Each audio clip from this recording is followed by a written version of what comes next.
Assalamualaikum warahmatullahi wabarakatuh. Perkenalkan, nama saya Alvina Nimatuzaro, NIM 20111107009.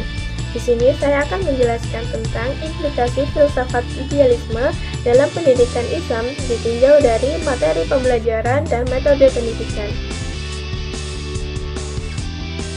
Sebelumnya kita harus mengetahui pengertian dari idealisme. Apa sih pengertian dari idealisme?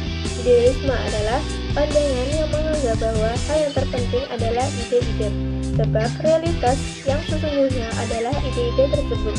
Ide-ide tersebut biasanya berupa pikiran-pikiran manusia yang rasional, bisa juga berupa gagasan-gagasan, atau juga dapat diartikan sebagai salah satu aliran filsafat pendidikan yang berpaham bahwa pengetahuan dan kebenaran tertinggi adalah ide.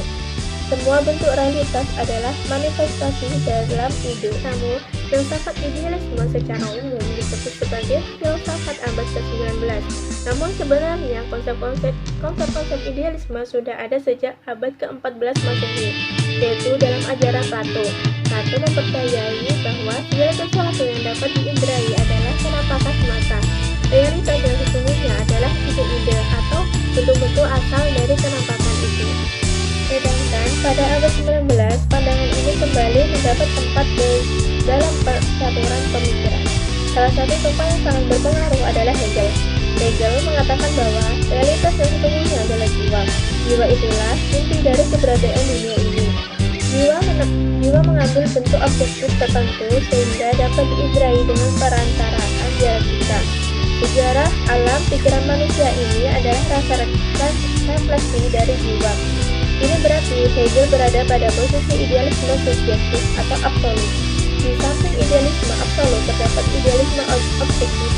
Idealisme objektif menganggap bahwa realitas yang sesungguhnya adalah ide-ide atau gagasan-gagasan yang ada dalam pikiran manusia.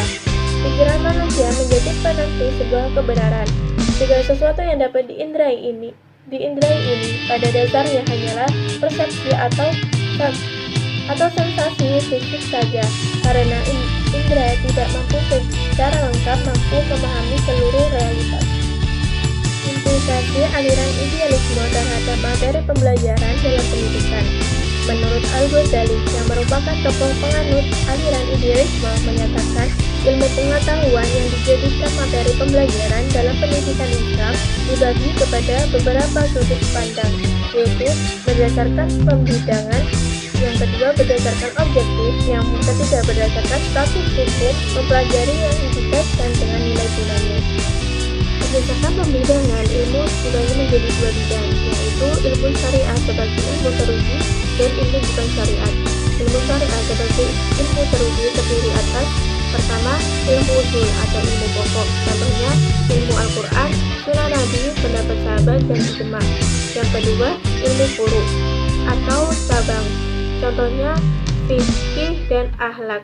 Yang ketiga, ilmu pengantar atau mukadimah, contohnya ilmu bahasa dan gramatika. Yang keempat, ilmu pelengkap atau mutamimah, contohnya ilmu qiraat, nasik, dan mansuk. Ilmu bukan syariat terdiri atas: yang pertama, ilmu yang terpuji, contohnya ilmu kedokteran, ilmu perhitungan dan perusahaan. Yang kedua, ilmu yang diperbolehkan atau tidak merugikan, contohnya kebudayaan, sastra, sejarah, dan puisi. Yang ketiga, ilmu yang tercela atau merugikan, contohnya ilmu sihir. Objeknya yaitu: pertama, ilmu pengetahuan yang tercela secara mutlak baik sedikit maupun banyak, seperti sihir, nujum, ilmu tentang ramalan nasib. Yang kedua, ilmu pengetahuan yang terpuji seperti ilmu agama dan ilmu tentang peribadatan. Yang ketiga, ilmu pengetahuan yang dalam kadar tertentu terpuji, tetapi jika mendalaminya tercela, seperti dari filsafat naturalisme. Menurut Al-Ghazali, ilmu-ilmu tersebut jika diperdalam akan menimbulkan kekacauan pikiran dan keraguan, dan akhirnya cenderung mendorong manusia kepada kufur dan ingkar.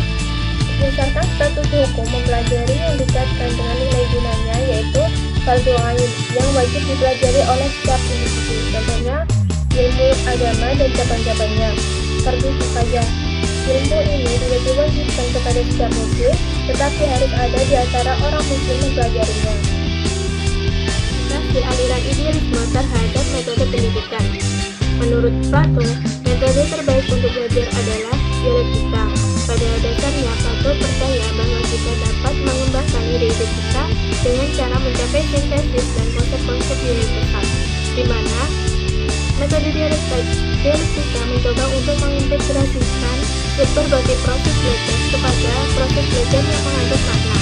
Sedangkan menurut Al-Ghazali, metode pendidikan dibagi menjadi dua, yaitu yang pertama, metode khusus pendidikan agama. Metode khusus pendidikan agama ini memiliki orientasi terhadap pengetahuan akidah, karena pendidikan agama pada realitasnya lebih sukar dibandingkan dengan pendidikan lainnya. Karena pendidikan agama menyangkut problematika intuitif dan lebih menitik beratkan kepada pembentukan personality peserta didik. Yang kedua, metode khusus pendidikan akhlak. Al-Ghazali mengungkapkan sebagaimana dokter, jikalau memberikan pasiennya dengan satu macam obat saja, niscaya akan membunuh kebanyakan orang sakit. Begitupun guru, jikalau menunjukkan jalan kepada murid dengan satu macam saja dari latihan, niscaya membinasakan hati mereka. Akan tetapi seyogyanya lah memperhatikan tentang penyakit murid, tentang keadaan umurnya, sifat tubuhnya, dan latihan apa yang bisa disanggupinya. Berdasarkan yang demikian itu, dibina latihan.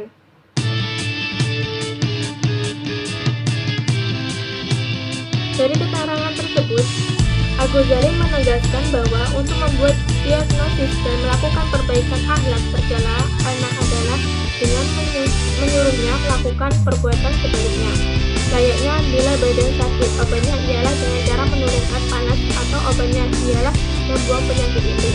Jadi, dapat disimpulkan metode pembelajaran menurut paham idealisme diantaranya metode dialektika, dialog, diskusi, serta metode yang lainnya yang dapat digunakan guna mengembangkan pikiran siswa.